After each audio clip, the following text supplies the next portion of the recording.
Assalamualaikum warahmatullahi wabarakatuh. Sama-sama kita berdoa kita pada malam ini membaca kitab Al-Fatihah. A'udzubillahi minasyaitonir rajim. Bismillahirrahmanirrahim. Alhamdulillahirabbil alamin. Ar-Rahmanir Rahim. Maliki yaumiddin. Iyyaka na'budu wa iyyaka nasta'in. Ihdinas siratal mustaqim. Siratal ladzina an'amta 'alaihim ghairil maghdubi 'alaihim waladdallin. Alhamdulillah rabbil alamin wa bihi nasta'in ala umuri dunya wad din. Wassalatu wassalamu ala rasulil amin wa ala alihi wa sahbihi ajma'in. Subhanaka la 'ilma lana illa ma 'allamtana innaka antal 'alimul hakim. Yu'til hikmata man yasha' wa man yu'til hikmata faqad utiya khairan katsiran wa ma yadhakkaru illa ulul albab. Rabbi shrah li sadri wa yassir li amri wahlul 'uqdatam min lisani yafqahu qawli. Rabbi zidna 'ilma warzuqna fahma. Allahumma faqihna fid-din wa 'allimna at-ta'wil. Allahumma faqihna fid-din wa 'allimna at-ta'wil. Allahumma faqihna fid-din wa 'allimna at-ta'wil. Alhamdulillah, tuan-tuan yang dimuliakan oleh Allah Subhanahu wa taala sekalian. Pertamanya marilah kita sama-sama bersyukur kepada Allah Subhanahu wa taala. Karena Allah Subhanahu wa taala memberikan kita peluang untuk terus beribadat kepada-Nya, terus hidup dalam keadaan beriman, dalam keadaan bertakwa. Kita berdoa kepada Allah Subhanahu wa taala, semoga kita mati dalam keadaan istiqamah dalam ibadat, dalam keadaan ketakwaan kita semakin meningkat.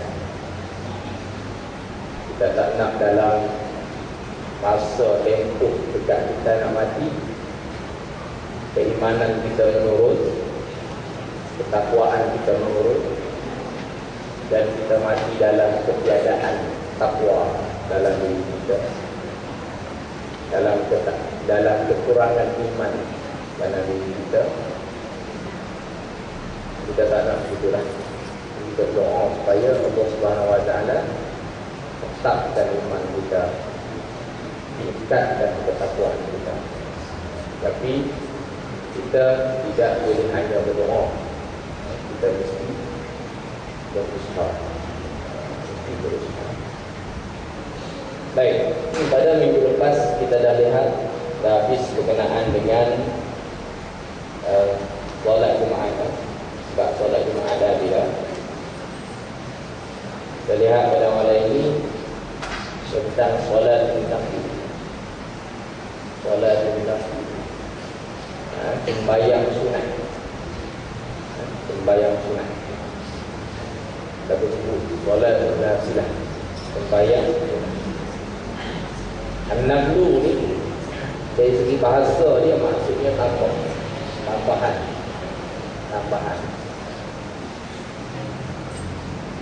Kalau kita ada sesuatu, kita tambah, itulah an-naflu. Dari segi istilah pula, selain daripada fardu, dinamakan demikian kerana ia merupakan tambahan daripada apa yang difardukan oleh Allah Subhanahu wa taala. Perkataan naflu mempunyai makna yang sama dengan as-sunnah ataupun al-mandhub ataupun al-mustahab. Semua berbagai. Mustahab boleh. Mustahab ni maksudnya yang disukai. Sunnah pun boleh sunat ataupun al-mandhub, sama saja maksudnya. Sunat, perkara sunat ataupun perkara tambahan. Tapi kita kena tahulah, kita sebut berkenaan dengan tambahan tu, dia mesti ada yang asal, dia tambah. Orang kata nasi tambah. Nasi tambah. Maksudnya ada nasi dulu kan, makan dah habis, dah makan habis yang mula-mula tu, kemudian baru tambah, kita panggil nasi tambah. Kalau mula-mula sudah tiada, mau menambah, ada mana mau menambah?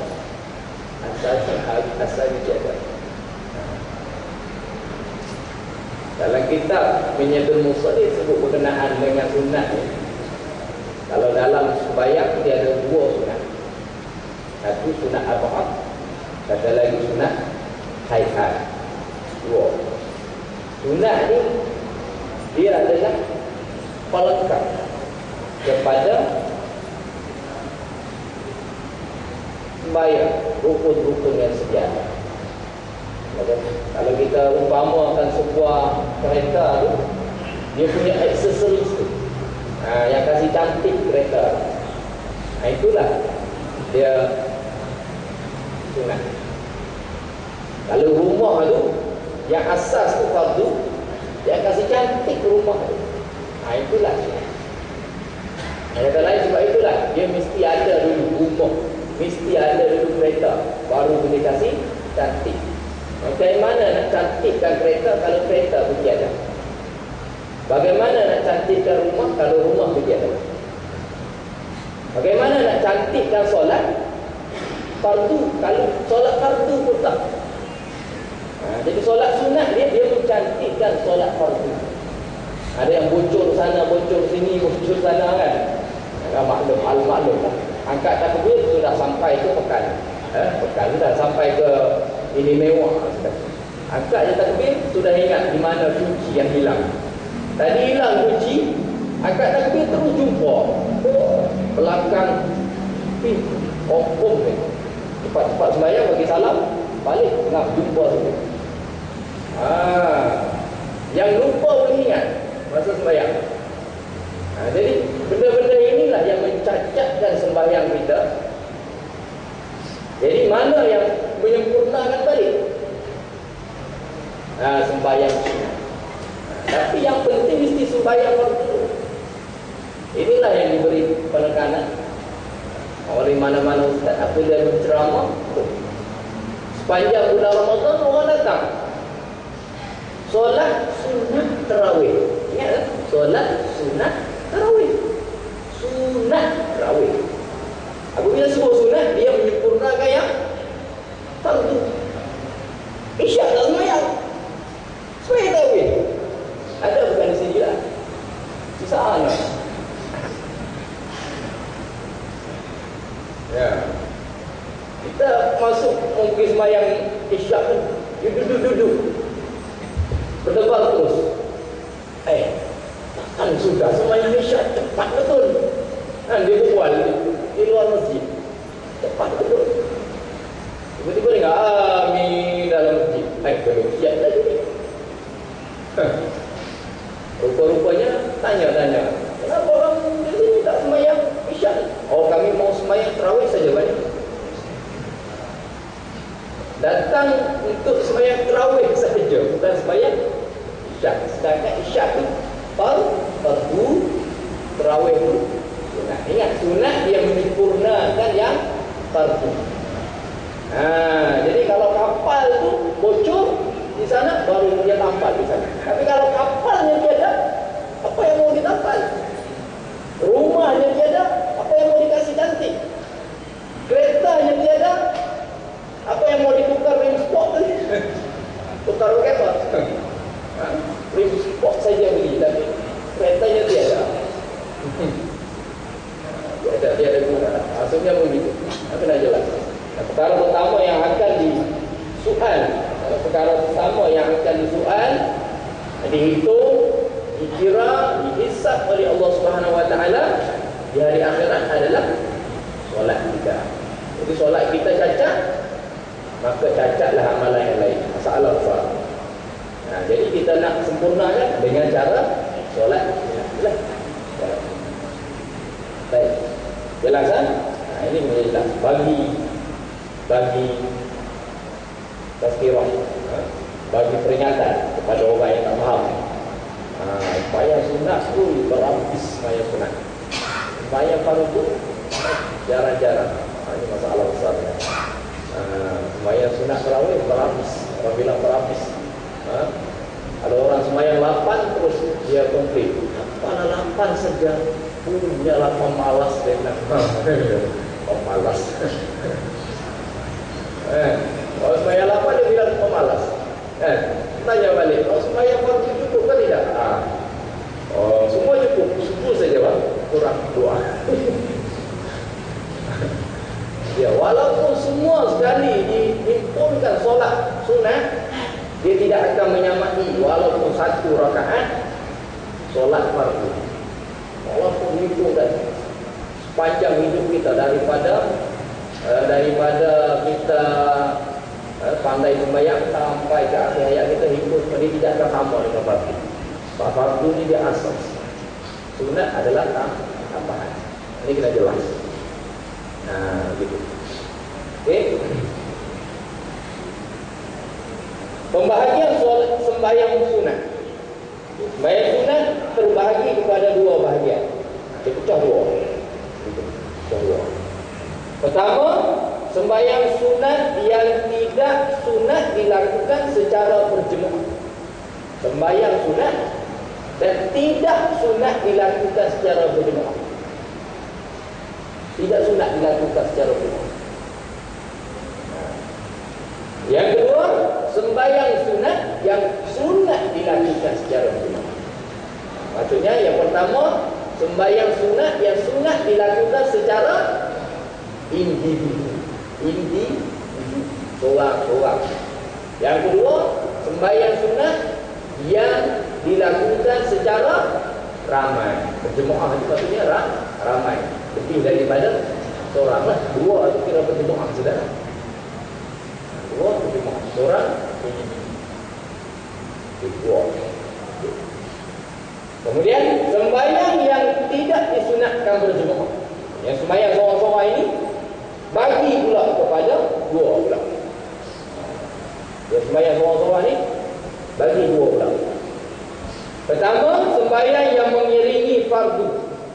Mengiringi sembahyang fardu yang telah dijelaskan di dalam pembahasan yang lalu. Kita dah lihat sebelum ni ketika membahaskan berkenaan dengan sembahyang fardu, ada di sana solat sunat yang mengiringi solat fardu. Dia mengiringi, sama ada sebelum qabliyah ataupun lepas ba'diyah, ataupun tak ada qabliyah, tak ada ba'diyah.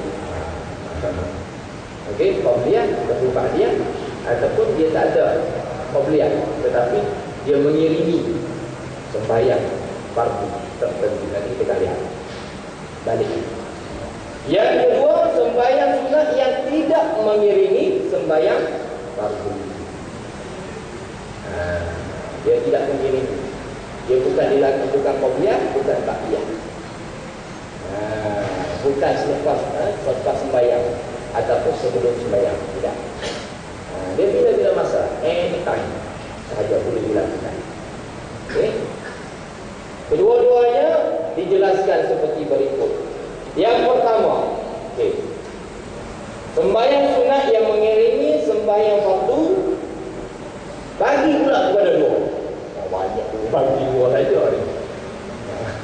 Nanti kita soalan. Siapa tak boleh jawab tu lah. Jangan tidur lah.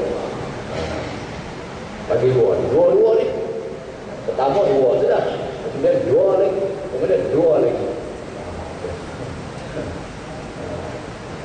Terbahagi kepada 2, iaitu sunat yang muakkad dan sunat tidak muakkad. Muakkad maksudnya waris daripada Nabi SAW. Nabi SAW tak pernah tinggal. Ini muakkad dan tidak muakkad. Sembahyang sunat muakkad ialah, yang ni kalau boleh kita tak tinggal lah. Pertama, 2 rakaat sebelum sembahyang subuh. 2 rakaat sebelum sembahyang subuh. Okay. Yang kedua, 2 rakaat sebelum sembahyang zuhur. Yang ketiga, 2 rakaat selepas sembahyang zuhur. Yang keempat, 2 rakaat selepas sembahyang maghrib. Bukan sebelum asar. Asar tak ada. Selepas sembahyang maghrib dan 2 rakaat selepas sembahyang isyak. Yang muakkad. Jadi ada berapa rakaat? 10 rakaat. Ada 10 rakaat. 2 sebelum subuh, 2 sebelum zuhur, 2 lepas zuhur, 2 selepas maghrib, 2 lepas isyak. Ingat tadi. Hafal. Okey. Al-Bukhari dan Muslim meriwayatkan daripada Ibnu Umar radhiyallahu anhuma bahawa dia berkata, Ibnu Umar kata, aku telah menghafaz 10 rakaat daripada Nabi sallallahu alaihi wasallam. Jadi aku ingat Nabi sallallahu alaihi wasallam itu sembahyang 10 rakaat. Sunat. Iaitu dia kata 2 rakaat sebelum zuhur dan selepasnya, 2 rakaat selepas maghrib yang didirikan di rumahnya. Dia balik sekejap, banyak di rumah. Yalah, rumah Rasulullah di mana? Kita tahu kan? Orang kata, Rasulullah balik rumah. Kita balik rumah. Ya, Rasul punya rumah tu berapa kali meter? Rasulullah SAW rumah dia tu langkah. Satu langkah saja masuk rumah dia. Rumah dia tu di tepi masjid. Kena ingat tu. Jangan orang kita ikut sunnah Rasulullah lah, balik ke rumah sembahyang sunnah maghrib. Rumah Rasulullah dekat sebelah tu. Nanti rumah dekat tu, boleh tak? Apa tak beli rumah di sana, di bawah tu. Balik sekejap sembahyang sunat di sana. Sunnah Rasulullah. Sunat sembahyang sunat di rumah. Sunat sembahyang sunat di rumah. Lebih afdal. Okey. Kemudian 2 rakaat selepas isyak. 2 rakaat selepas isyak. 4 sudah. Dan 2 rakaat sebelum subuh. Selepas isyak pun didirikan di rumahnya dan 2 rakaat sebelum subuh. Inilah waktu yang mana Rasulullah SAW tidak diganggu, yakni tidak didatangi oleh tetamu. Antara sembahyang sunat 5 ni pula ni, ada yang paling muakkad. Paling muakkad. Muakkad ni dia dah paling kuat lah. Rasulullah SAW tak pernah tinggal. Dalam 5 ni ada paling lagi pula. Paling kuat, iaitu solat 2 rakaat sebelum sembahyang subuh. Ini berdasarkan apa yang diriwayatkan oleh Al-Bukhari dan Muslim daripada Aisyah radhiyallahu anha bahawa dia berkata, tidak ada sembahyang sunat yang sangat diambil berat, yakni sangat menjaganya oleh Nabi sallallahu alaihi wasallam lebih daripada 2 rakaat fajar. 2 rakaat fajar. Tadi solat sunat fajar. Solat sunat fajar. Fajar-fajar itu subuh lah. Ingat tak? Bila sebut apabila kita puasa, apa yang maksudkan puasa? Al-imsak anil akli wa anil muftirat min tulu'il fajr ila ghurub syamsi ma'al niyah. Al-imsak menahan diri daripada makan dan minum serta melakukan perkara yang membatalkan puasa min tulu'il fajr. Tulu'il fajr, terbit fajar.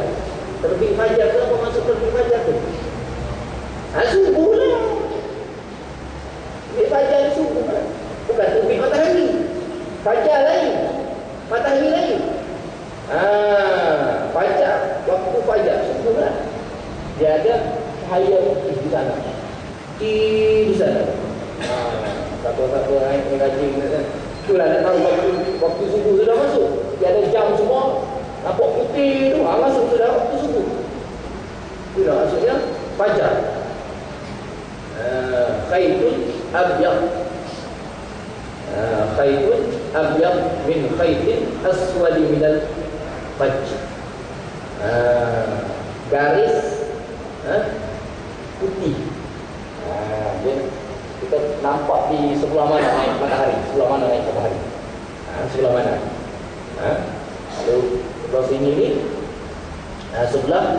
turun matahari. Wudhu sebelah sana. Sebelah sana. Sebelah sana atau sebelah sana? Sebelah sana naik matahari. Pandai sudah. Sebelah mana? Sebelah timur lah. Sebelah timur naik matahari. Okey. Sebelah timur di sana. Kita tengok di sana lah. Jangan tengok sebelah sana. Tengok sebelah sana sampai bila-bila tak jumpa.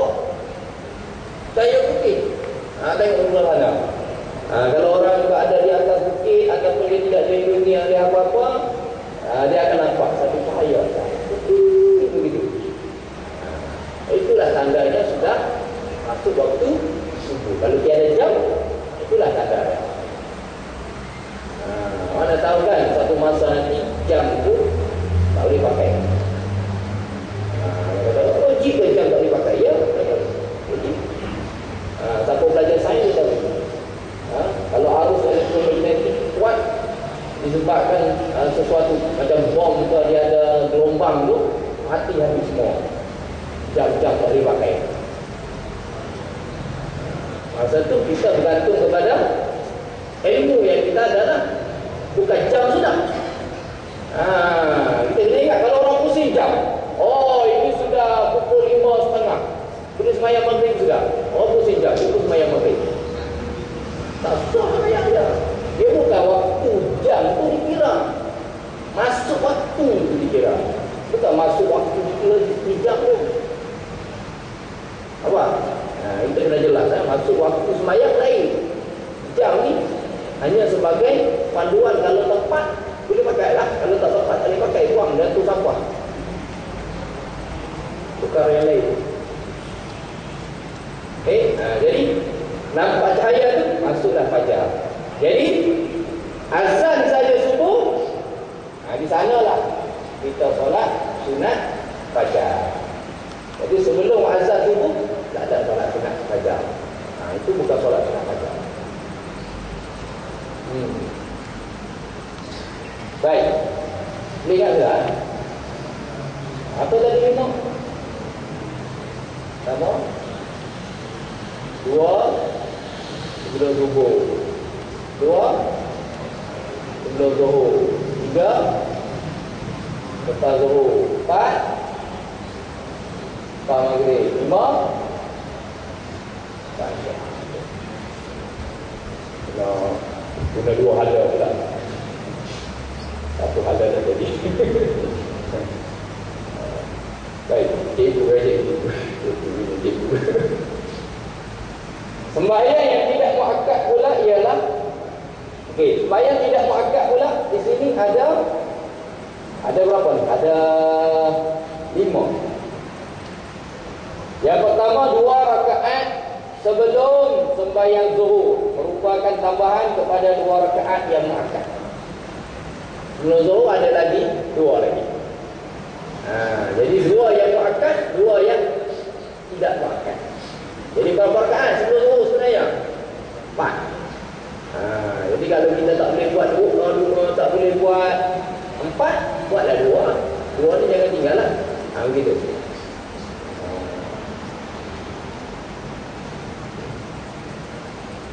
Al-Bukhari meriwayatkan daripada Aisyah radhiyallahu anha, Nabi sallallahu alaihi wasallam tidak meninggalkan 4 rakaat sebelum sembahyang zuhur dan 2 rakaat sebelum fajar, yakni sembahyang sunat sebelum sembahyang. Menurut riwayat Muslim, Aisyah radhiyallahu anha berkata, Rasulullah SAW sembahyang di rumahku 4 rakaat sebelum sembahyang zuhur. Kemudian baginda Nabi SAW keluar dan bersembahyang bersama-sama dengan orang ramai. Kemudian mereka baginda masuk dan sembahyang 2 rakaat. 4 rakaat sebelum zuhur, kemudian pergi sembahyang zuhur, balik sembahyang 2 rakaat lagi.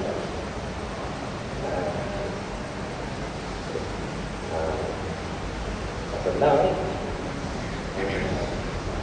Kalau ikut sunnah Nabi SAW yang betul, balik ke rumah sembahyang. Contohnya kita tak buat sembahyang ba'diyah, isyak lah, balik ke rumah sembahyang.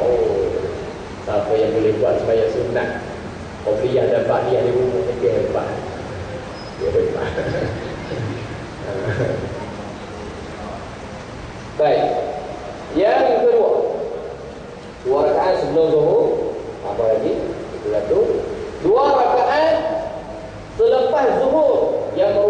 tambahan kepada 2 rakaat yang muakkad.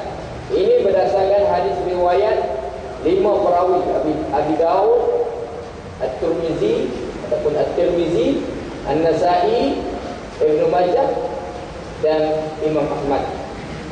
Dan At-Tirmizi telah mentasihkannya daripada Ummu Habibah radhiyallahu anha bahawa dia berkata, aku telah mendengar Rasulullah sallallahu alaihi wasallam bersabda, "Man shalla 4 raka'at qabla adh-dhuhri wa 4 ba'daha harramahu Allah 'alan nar." Harramahu Allah 'alan nar. Sesiapa yang bersembahyang 4 rakaat sebelum zuhur, sebelum sembahyang zuhur, sebelum sembahyang zuhur, masuk sudah zuhur, tapi dia sembahyang dulu sunat 4 rakaat tu sebelum zuhur,